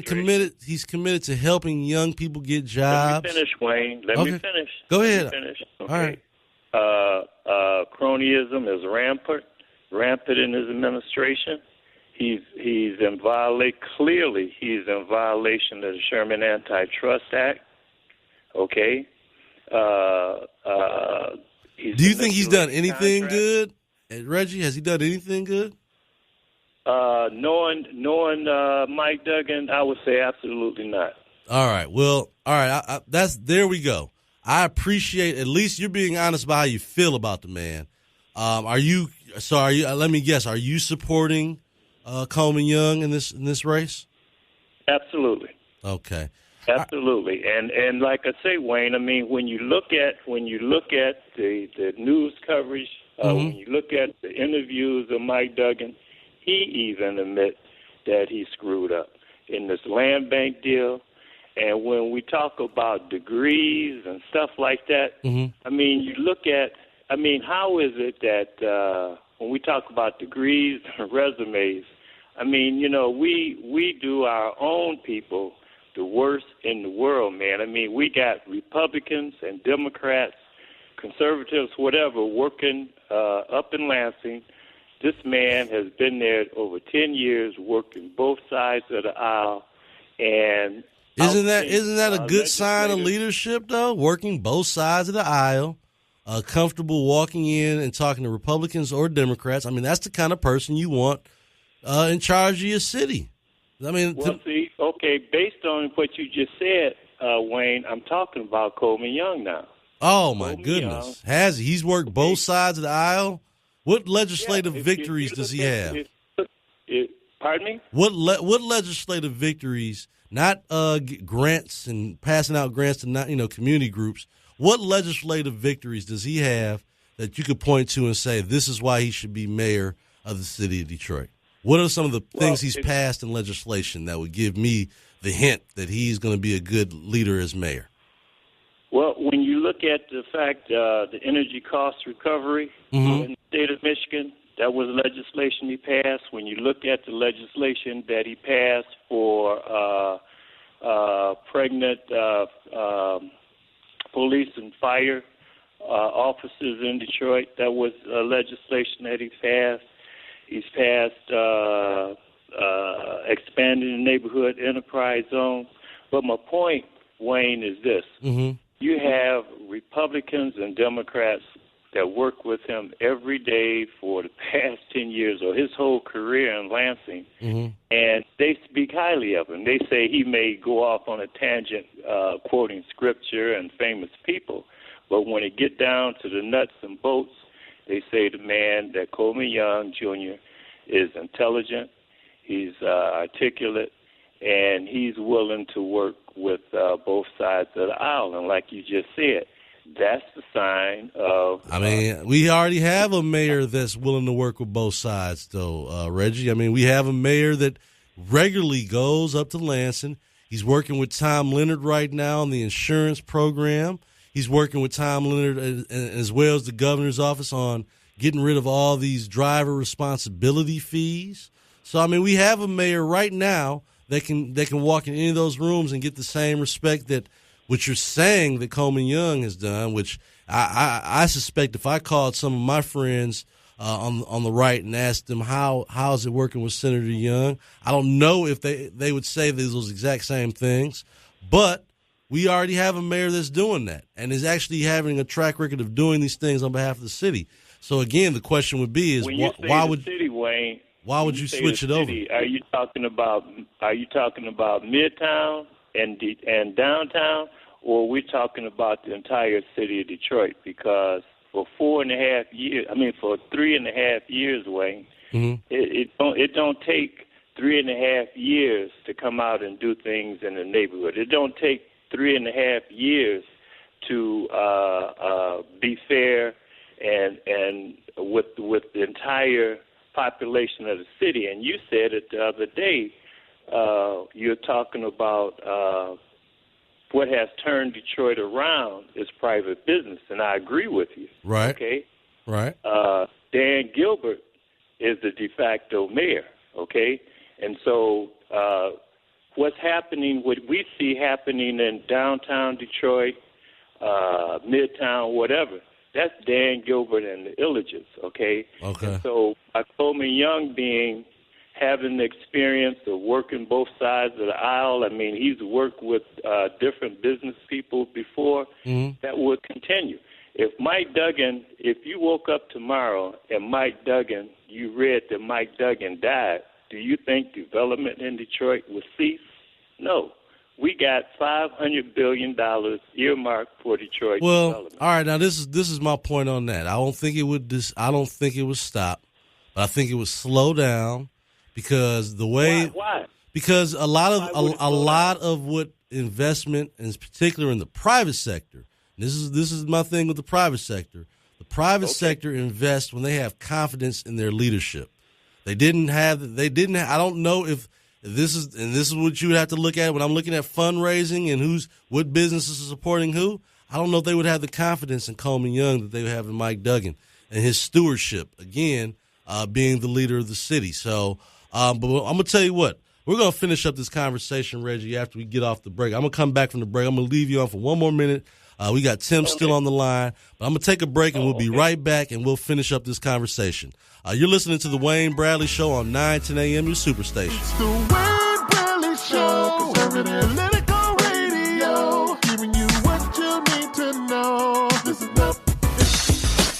Great news. 910 AM Superstation is growing, and you can watch as well as listen anywhere you go.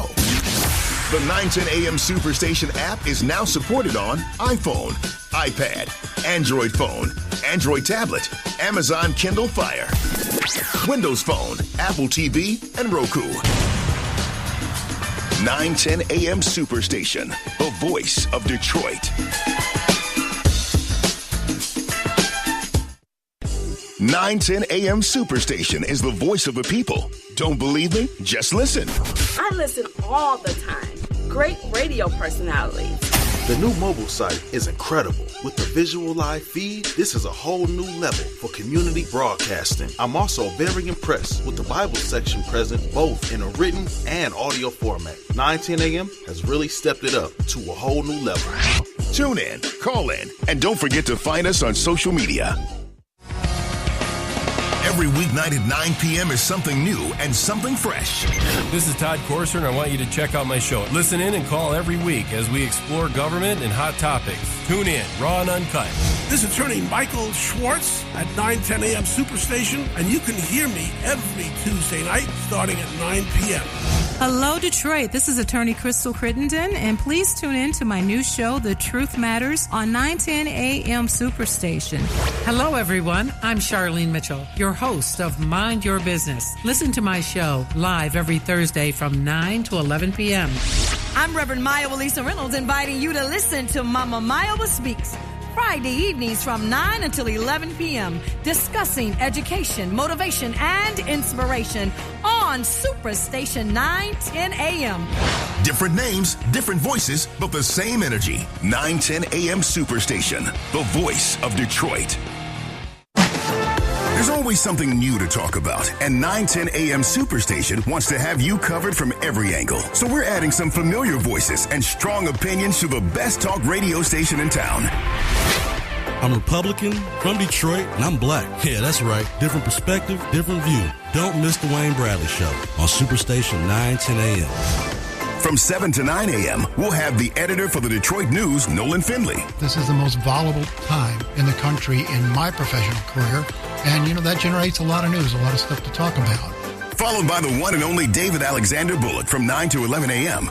The People Show, man, we bring it to you live and in full effect. The always insightful and controversial Steve Niebling from 11 a.m. to noon. And I do want to hear from you what you want to hear from me. Bankalay Thompson from noon to 2 p.m. This is the platform where we delve into the facts and informed opinion. We ask the tough questions. The Cliff Russell Show from 2 to 4 p.m. I don't care how much you know until I know how much you care. Spud from 4 to 6 p.m.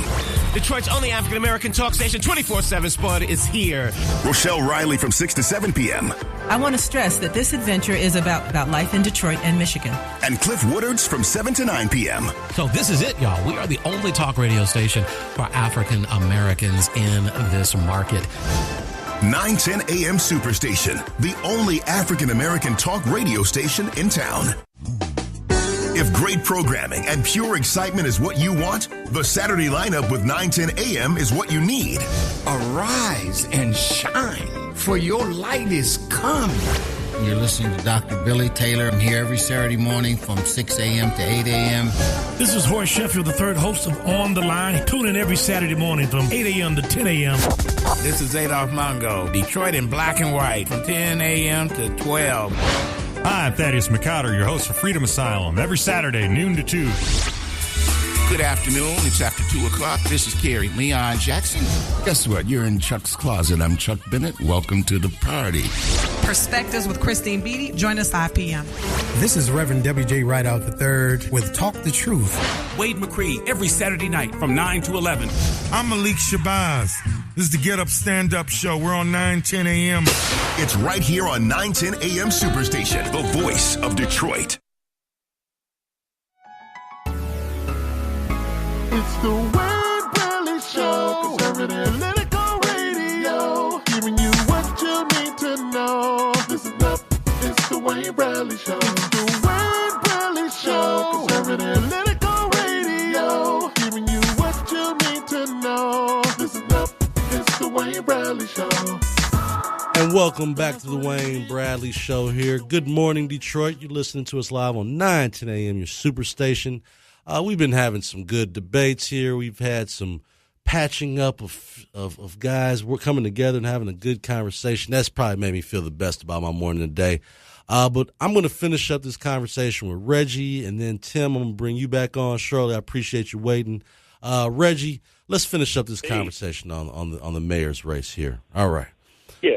Yeah. So anyway, as I was saying, Wayne, when we talk about leadership, clearly, from what we've seen in the last 3.5 years of Mike Duggan's administration being as mayor, this guy, there's no leadership there. I mean, even his interviews, like I said before, he even admitted that he was he's done things wrong with the land bank. He understands that he's in violation of the Sherman Antitrust Act.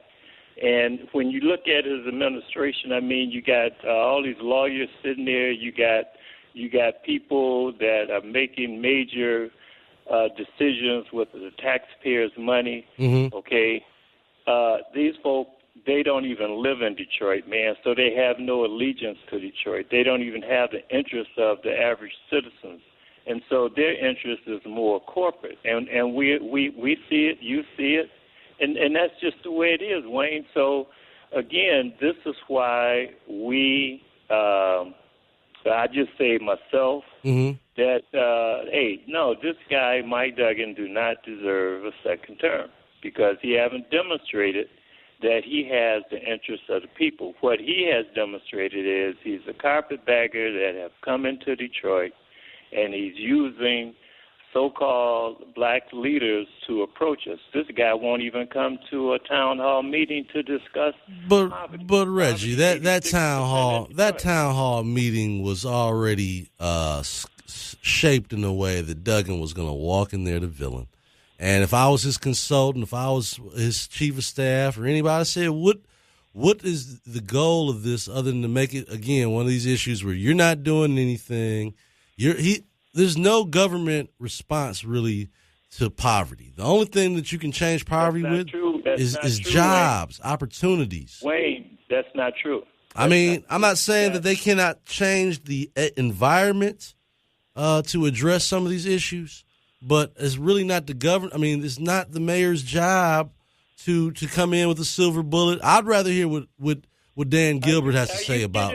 I'd rather hear what Dan Gilbert has to say about poverty than an elected official.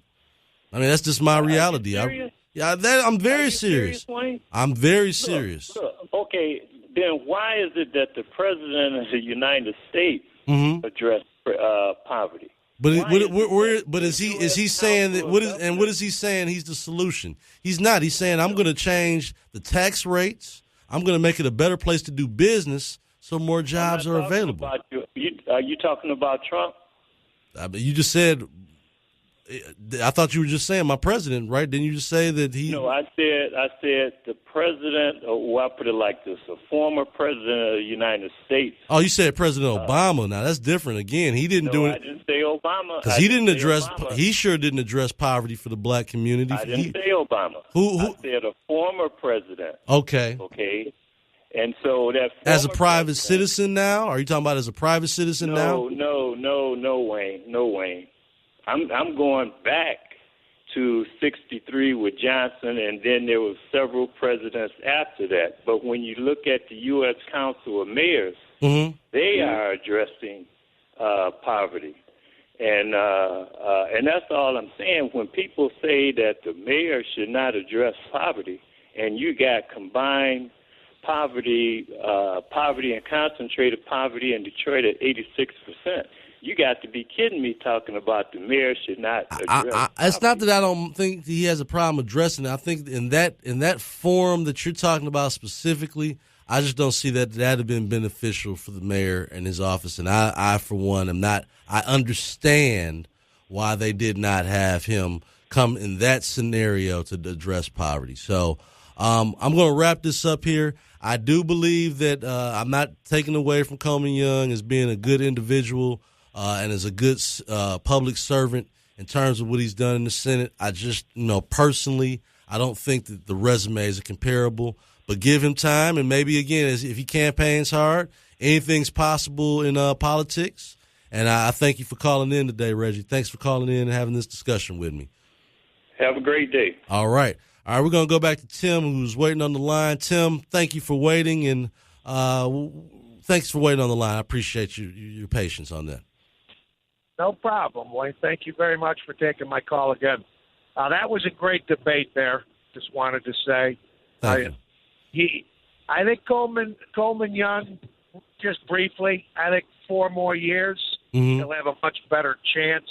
So for the next 4 years, I'd advise him just to make a difference. And I think in 4 years, the man could definitely be elected. But I originally called, Wayne, regarding the doctor.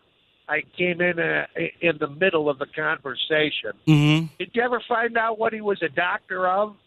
You know what? I'm going to write that down. And Dr. Mack, if you're listening, you can call in real quick and say what you're a doctor of, and just so I can answer that for Tim. But if not, I'm sure I will talk to him sometime again this week and get that. I'm going to write that down right now, Dr. Mack, and what kind of doctor he is. I'll have that information. We'll call him the doctor of spin. Oh man, look at you, Tim. You're You're just getting stuff started this morning, huh? Go ahead. I'm kidding with the doctor. But here's what I'm saying regarding the media. Mm-hmm. Let's go to one of the most liberal universities, Harvard, did a study on the coverage of Trump. It clearly smacks you in the nose how biased they are. Right. Let's go to Hillary's primary campaign. Before they started that primary, you remember she invited over 20 journalists to her house to set the narrative, all right? And let's also remember the collusion between CNN, right, and Hillary camp. Let's also remember, you can Google this up, the top executives of these, the media industry, the complex, they were married to a lot of the Obama administration. Oh, yeah. Yeah, so no question about it. It is so biased. And for the doctor to say there would be no difference if it were Republican, he either believes what he's saying or he's just trying to fool people, because they're clearly a part of the Democrat Party, CNN and MSNBC. They have lost their journalistic ability because of their anger and hate to this man. Right. But it is so clear, it's a consensus that the media definitely treats Republicans differently.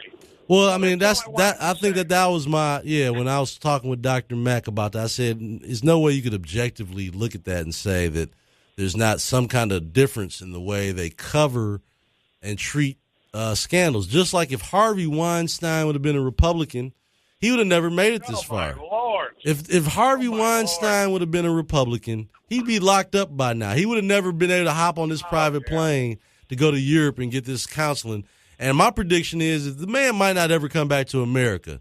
If he was able to hop on that plane and get to Europe for rehab, sex therapy, rehab, or whatever, my prediction is with all these cases and all these women now that are popping up, you might not ever see Harvey Weinstein in America anymore. He might pull the Polanski and never come back.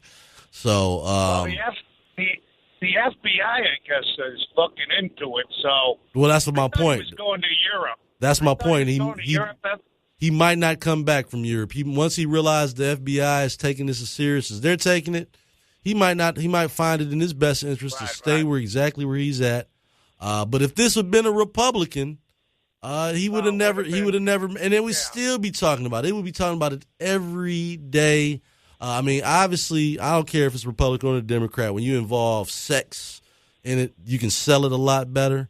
But the way that was done, if this had been a Republican, no one would be, that Hollywood is kind of like the Catholic Church, you know? I mean, that's what I'm predicting right now is that you're going to see somewhat of a purge the same way that you've seen in the Catholic Church. You're going to start seeing a lot more confessions. Hey, Wayne. Yes, sir. What we need to do as Americans is, the media is there as our watchdog. Right. And if the media is taking sides, we are getting duped. And the American people have to stop this. Well, I think that's what President Trump was. I think that's exactly what President Trump was talking about in terms of reviewing licenses. I don't think that his intention is to shut down NBC, but I think it's to remind them that, hey, you do have a license from the government. That means you're supposed to be serving and providing a community service, not stoking up fears and only reporting one-sided angles. So thanks again. Did you watch that speech? Which one? From who? President Trump last night? No, I was actually on the road. I'm going to watch it this morning. And I figured it had to have been pretty reasonable because I haven't seen a ton of headlines about it. So it was a tax reform. Tax reform is not all that sexy, not that controversial. So I figured he must have delivered a halfway, good speech without, bashing the NFL or doing something like that, because that's what we have been talking about last night. He mentioned H&R Block is not going to be happy with me.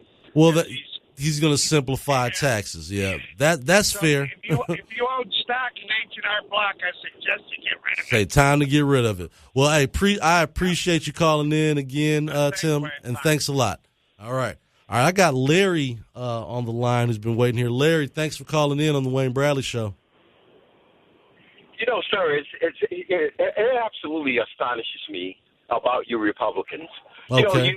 You're trying to compare someone to this Weinstein guy. Mm-hmm. But at the same time, we have a president of the United States. How many women came out and said that they were sexually assaulted by this man? How many women have came out? How many women have come out after he won? Not only women came out. No, wait. The president said that he was going to sue those women for alleging that he sexually assaulted them. Have you heard about the lawsuit?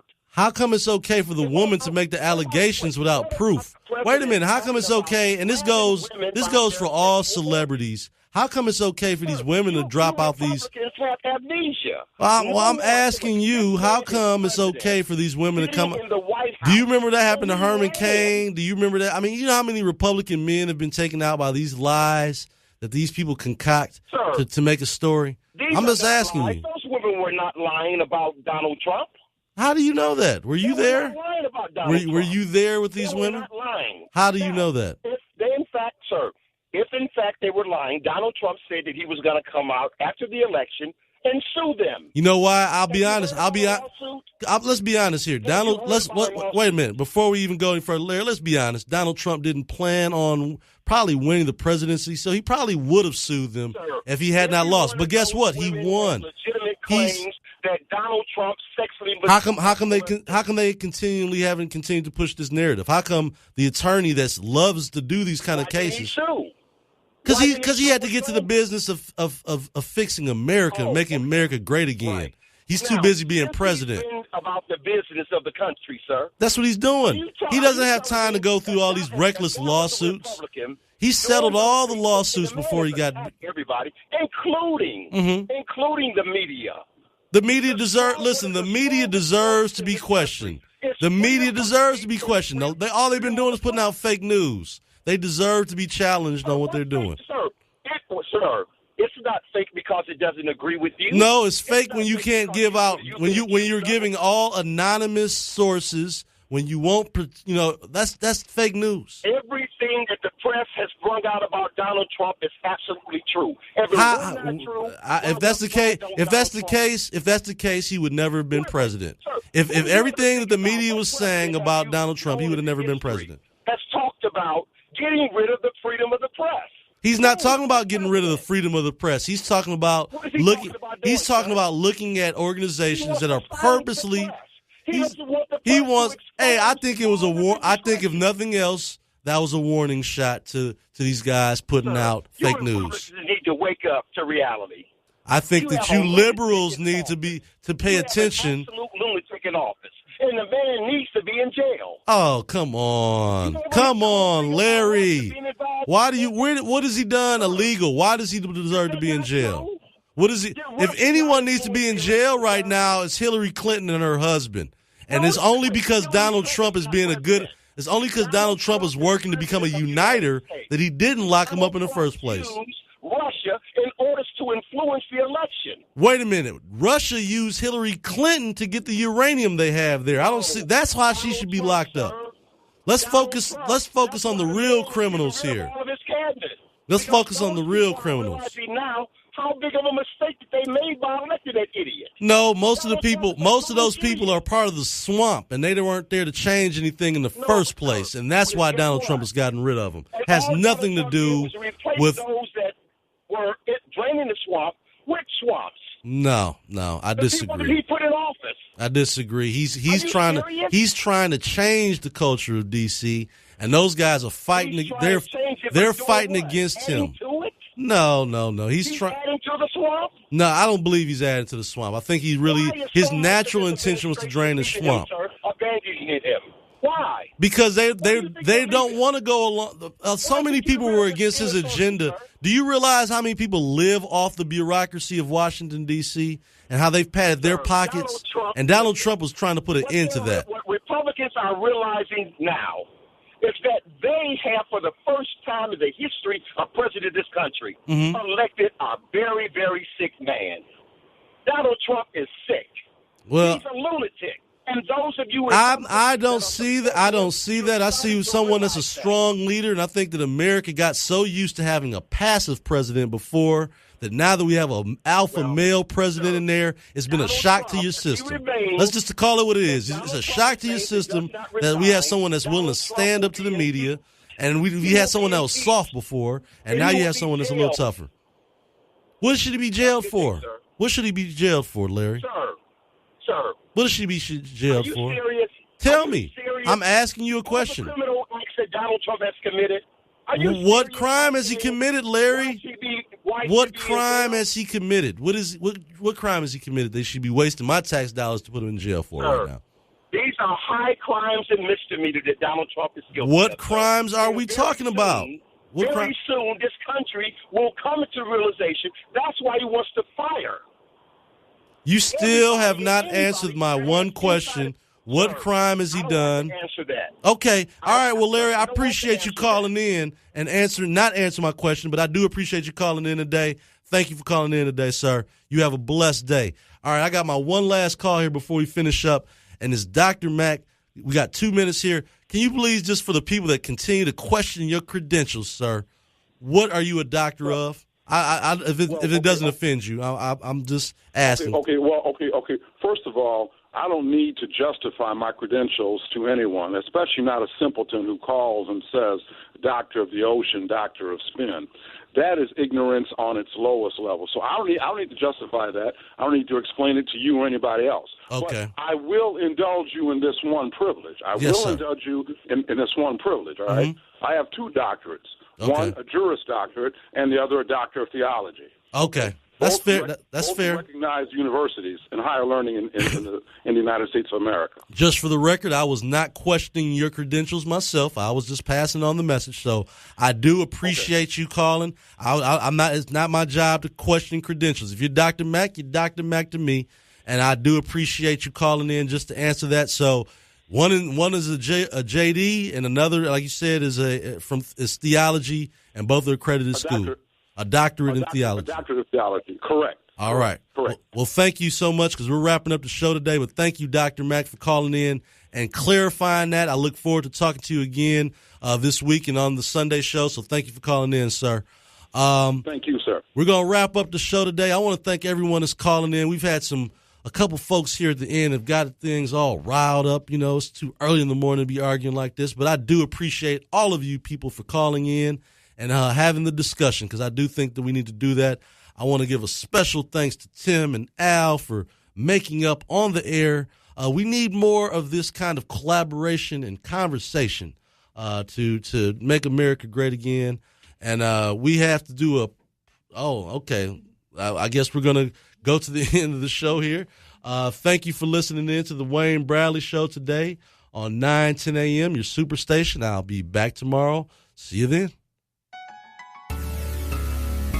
It's the Wayne Bradley Show, conservative analytical radio, giving you what you need to know. Listen up, it's the Wayne Bradley Show. It's the Wayne Bradley Show, conservative analytical radio, giving you what you need to know. Listen up, it's the Wayne Bradley Show. That's what it is. It's the Wayne Bradley Show. That's what it is. Listen up, it's the Wayne Bradley Show. This Total Traffic Report is brought to you by Michigan Lottery.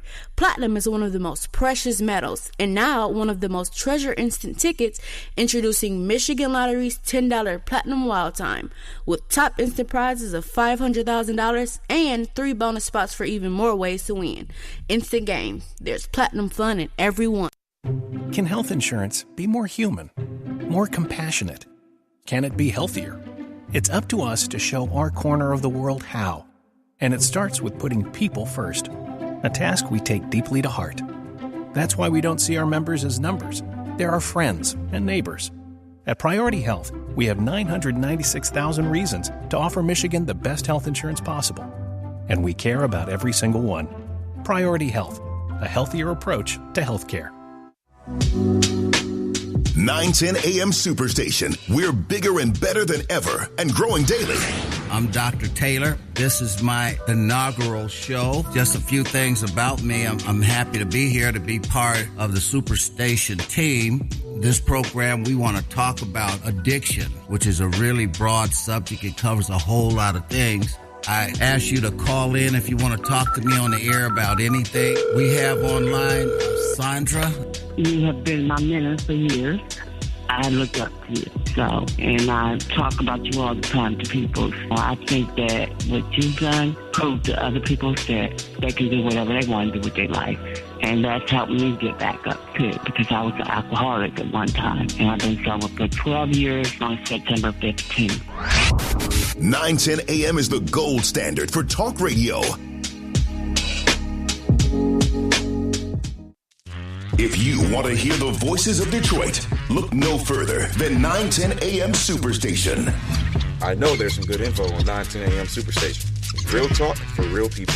We are 910 AM Superstation, the voice of Detroit. 910 AM Superstation gives you the flip side, the real side. This is our side. 3,